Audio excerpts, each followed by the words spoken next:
I just didn't want to give anybody the opportunity to make money off of my time and my intellectual efforts, so I left.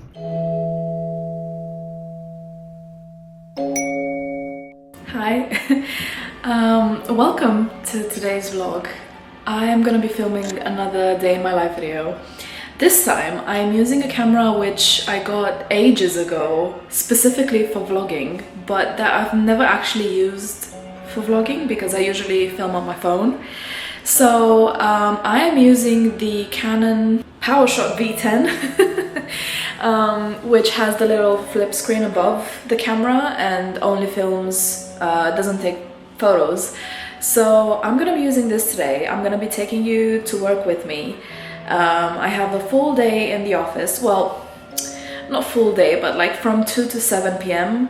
In the clinic. I'm gonna be helping my client film her clients and the procedures that they get done. Because I realized in my last video I only took you on a day where I scheduled and edited the content, not when I actually filmed the content. So I'm gonna do a reverse today and show you the other side of my work. This week has been very exciting because I have finally finalized everything to do with setting up my business on the admin side. So everything to do with registering the name and registering the address and the scope of the business and everything that you need to do in Romania in order to be able to have a business legally. So I am even more motivated to do good work today. So I'm gonna get ready and I'm gonna take you to work with me. The vibe of today is the album Everything Is Love by the Carters, which I think is highly underrated. I have it playing in my living room right now, but yeah, let's get to work. Hi, so I've realized that I never actually introduced myself to you guys. I just do my makeup tutorials and my looking through my dad's collection series, but I never actually tell you a bit about me. So I feel like in order for me to have any position in which I can talk to you, I should, you know, let you know who I am. So hi, my name is Laura, I'm 26, I'm fully Romanian, grew up in Romania, went to the UK to study, and now I'm back in Romania. I've been back since autumn of 2022 when I graduated from undergrad. Since then I've done an online master course at the University of Bath, which I just finished last month. And yeah, I love doing these videos, both on TikTok and on YouTube, where I share most of my like travel content. I started doing this because I realized that I wanted to learn how to edit videos, and I wanted to learn all the like tips and tricks, stuff that people do that catch my attention when I watch videos. So I consume a lot of video media, and I decided that I wanted to learn how people do it, and I wanted to do it myself. So in doing that, I've started doing freelance marketing work for clients, and today I'm actually filming a vlog about a day in my life, going to the clinic to shoot content and be with my client for the day. So I was born and raised in Romania. I have moved back after I graduated from undergrad. I studied at Queen Mary University in London. I did business and management, and I graduated that with a first-class honors degree, which was a bit surprising for me at the time because I went through the second semester of my first year until the first semester of my third year during COVID and all of the restrictions, and that really took a toll on my mental health, as I know it did a lot of people.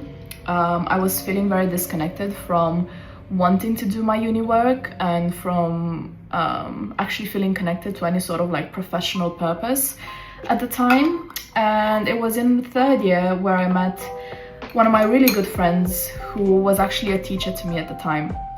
And I went to her because I wanted her to recommend me to a master's program. I wanted her to write my recommendation letter, which she did, thankfully. But when we first met and talked about what kind of universities and programs I was planning to apply to, I told her I wanted to apply for Sheffield University so that I could move to Sheffield and be close to my best friend.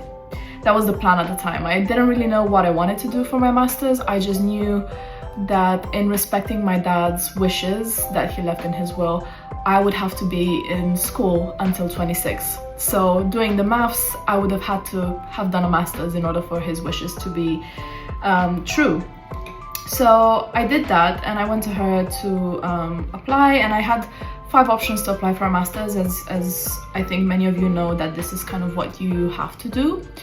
And she told me, listen, I completely support you applying for Sheffield and other in-person courses, but I would want you to really want it, and I want you to look at different sort of like structures for studying that would suit your lifestyle better, because I went to her with a very specific thing in mind, but it wasn't actually what I really wanted. Yes, I wanted to be close to my best friend, and yes, I wanted to do a master's to fulfill my dad's wishes, but she revealed to me that it's actually okay for me to kind of question further if I'm gonna invest the time and the money into doing this, that I should choose something that makes me happy at least, or it's something that could really help me moving forward in my career. So she kind of changed my perspective over what I wanted to do, which led me to looking at a lot of the online master programs, the part-time ones and the ones where you could study from a distance. And I came across 2 that were very interesting. The one that I ended up choosing is the University of Bath Entrepreneurship Management and Innovation course, which was fully online and you could do part-time. It was organized in a module style, so every single subject came after the other, which meant that you could do the course from anywhere in between 2.5 years and 5 years. I ended up completing it in the shortest amount of time, which is 2.5 years. And so that was one of the online choices that I got. Alongside that, I had a different choice from University of Glasgow, which was purely a marketing master's course. I sometimes wonder if I should have chosen that one, since I'm doing my marketing freelancing work. But I'm learning that as long as I am the one, you know, setting my own schedule and doing work for myself, I don't really need the extra accreditation for that, because my clients trust me thanks to my other experiences, professional experiences that I've had, which is enough for me. So the masters that I actually did end up completing opened me up to a lot of the perspectives surrounding sustainability in entrepreneurship, surrounding venture capital, and I ended up doing my dissertation on mission drift and ethical investment, which doesn't maybe sound as exciting as it could for people who study this field like I did, but I actually really enjoyed writing my dissertation thesis. It was very long and I probably should have spent even more time on it, but it opened me up to seeing the issues that we have nowadays, where a lot of venture capital funds are not investing in small businesses, and small businesses particularly focused on sustainability, because it's not as profitable for them. So that's what I wrote about. I ended up getting a first in that one, which was quite literally a month ago, because my dissertation deadline was March the 3rd, and I got my grade a week later. So yeah, so this is kind of a bit of my kind of educational and professional background. I moved back to Romania mainly because I missed my family. If you know me, you know I really care about my family. It's kind of like my primary thing that I care about in life. And so I really wanted to be close to them. And thankfully, I've had the opportunity in December of 2020 to purchase my first apartment. Yes, it was money from my dad. It was money that I inherited. But it gave me the opportunity to buy an apartment really close to my family that was freshly renovated by the old owner. All I had to do was put the furniture in and move in. So that's what I did. I rented it out during my final year of university. to some of my best friends to have somebody live here before I moved back home. I think one of the reasons that I do not regret moving back is obviously I studied in London, I've lived in the UK, and the possibility for me to get on the property ladder in the UK were very slim. You're not fully Romanian unless you own a house. I think it's kind of like the rite of passage that we have as Romanians. So it gave me a newfound sense of security to own my own place, to be able to, you know, come and leave as I go, and to have very limited expenses because I don't pay a mortgage, I don't pay rent anymore. All I pay are the bills and utilities that come with obviously like water and electricity and the homeowners association kind of taxes that you pay. Since moving back to Romania, I worked 2 corporate jobs that I stayed in for around a year each. I worked in KPMG straight as when I moved back to Romania, and I had initially an audit position that I moved out of a month after joining the company. I moved into the HR department and I did internal communication, events, and kind of recruitment. Not necessarily like the interview part of the recruitment process, but more so like events and open days and internships and everything that would do with presenting the company to the new intakes, presenting the company to students and prospective employees. And I worked a lot between departments for a year and 3 months, if I remember correctly. And then I left. Initially I was gonna take a break to pursue my master's more closely, but then I realized that actually at the time where I took the break, it wasn't really as pressing for me to not work, because I was still doing the modules. And I realized about a month after quitting KPMG that I could do both a full-time job and my master's. At least that's what I thought at the time.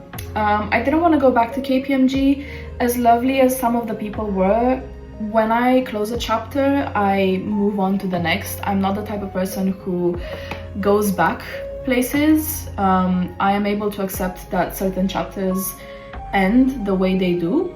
And so I didn't go back to KPMG, even though I had a lot of friends and people that I've gotten acquainted with, and it would have probably been possible, even easy, to go back to KPMG in a similar role than the one I left from. Instead, I was recommended by a friend of a friend actually, that I applied to BAT, British American Tobacco. Now, if you know me, I don't smoke. It was a bit of a moral dilemma if I actually wanted to join this company or not, purely on an ethical consideration. But I was like, okay, let's see what they have to offer. I did the whole recruitment process, which I think was around 3 or 4 interviews and a group assessment, if I remember correctly. And out of the cohort that they were interviewing at the time, I was the only one to actually get a contract and get hired, which obviously was a really good sign for me. I kind of had this feeling when I first got the call from HR that I would be the one to get the job, because they called me and they were like, oh, thank you for applying, we would like to offer you the possibility to do the next interview, would you be interested? And that's when I got the feeling of this job is mine. So I got the job, and I applied for one of their graduate schemes because I was still qualifying to apply. And so I did the graduate marketing route. You may be able to guess that since I stayed there precisely a year, I didn't actually complete my graduate scheme. The reasons are complex and they imply a lot of corporate politics, which I deeply despise. But to dumb it down, the first team that I was allocated with was amazing. I met a lot of my current friends in that team. However, the managers of that team Oh wait, they were absolutely if I could write a book about this shit, it would make this whole experience worth it. Basically, the managers of that team were led by the head of department, who is a very interesting older lady with a god complex, to put it lightly. And so I moved from that team to the next team, where I met even more incredible people. The management in that team was a lot better, and I had a lot of fun in that second team. I learned to do campaigns. I was working on a loyalty program, and I was very well supported. My team was like very eager to help me and to offer me advice whenever I needed some. So I really felt like that second team might be the one that I wanted to stay in. There were some thoughts in the back of my mind that were like, listen, if this company allows this kind of treatment from my previous team to happen, and these people have no repercussions over what they do, this is not the company for you. And this is the advice I have for everybody that I speak to about this. So I decided that because my master's was approaching the point where I needed to start writing my dissertation, and I only had 6 months to write it, the rhythm in which I was working and also the management issues that I've listed before, it wasn't worth it for me to stay in this company, and so I left. I stopped working with them on the exact 1-year anniversary of me joining the company. This was the moment where I realized, actually, I need to start working for myself, because I do not want to work in environments like this.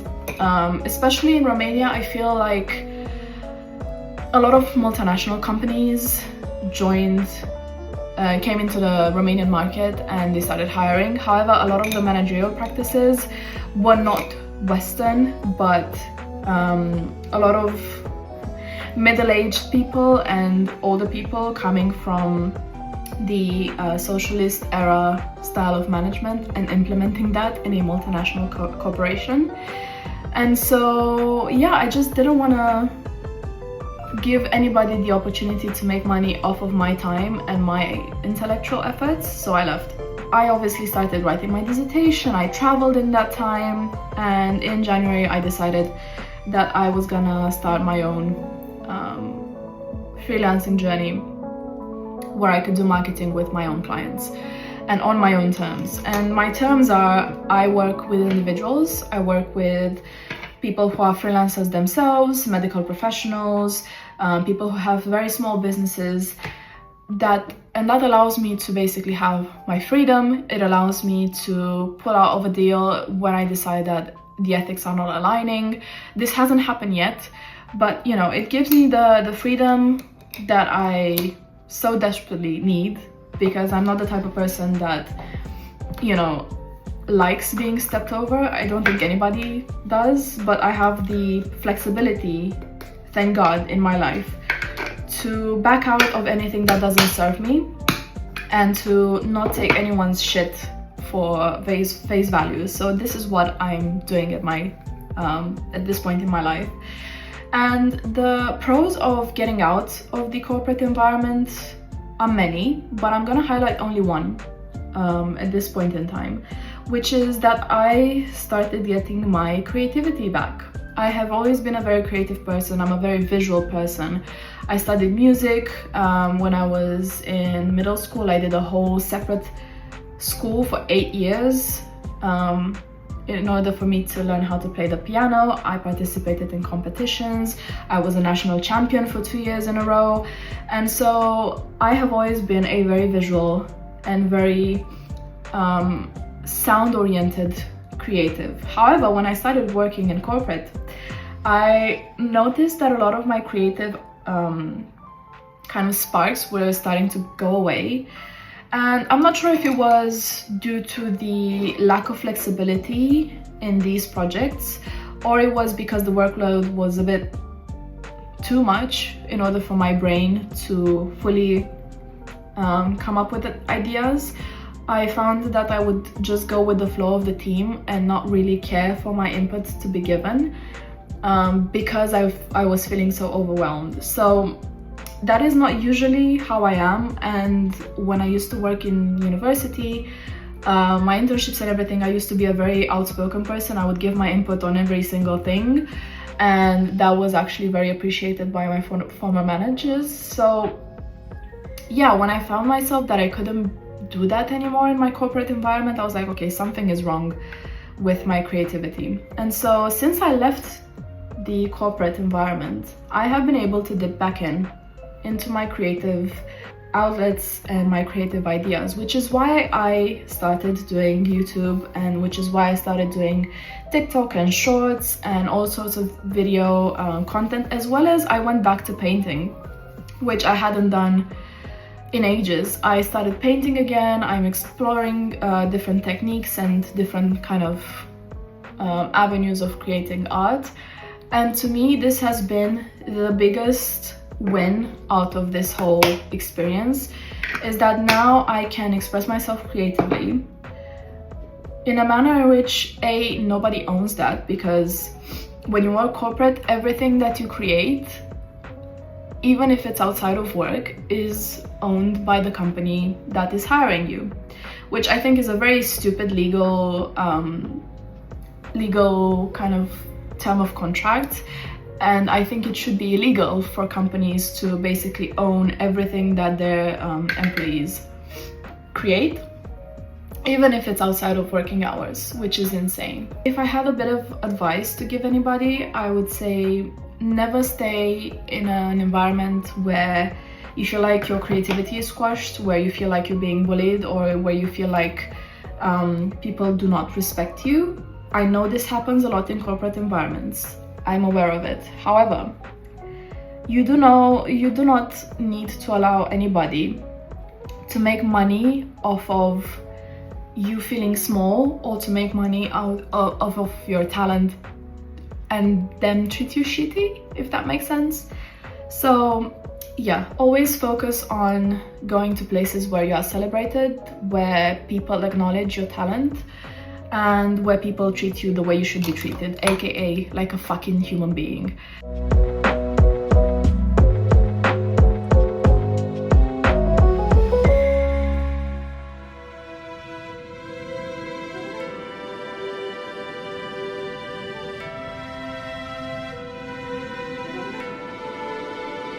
Okay, I'm ready.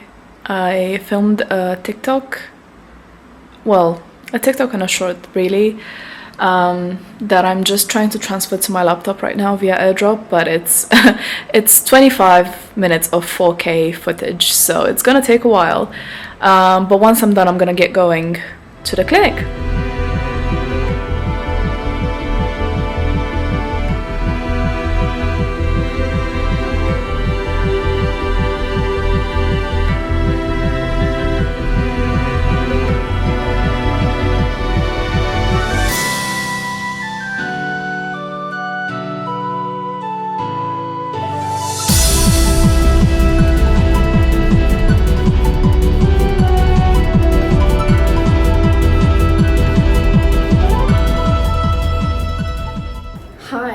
So I'm back from the clinic.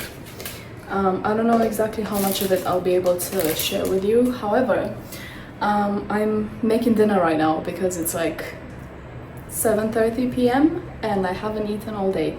So I'm making I have some hummus with some falafel, and then I bought some Mediterranean chicken, which I need to debone. But basically what we did today is we had a full day of treatments and injectables. So that's like Botox, hyaluronic, Profilo, Sculptra, and all of those kind of sorts of treatments, as well as a upper blepharoplasty.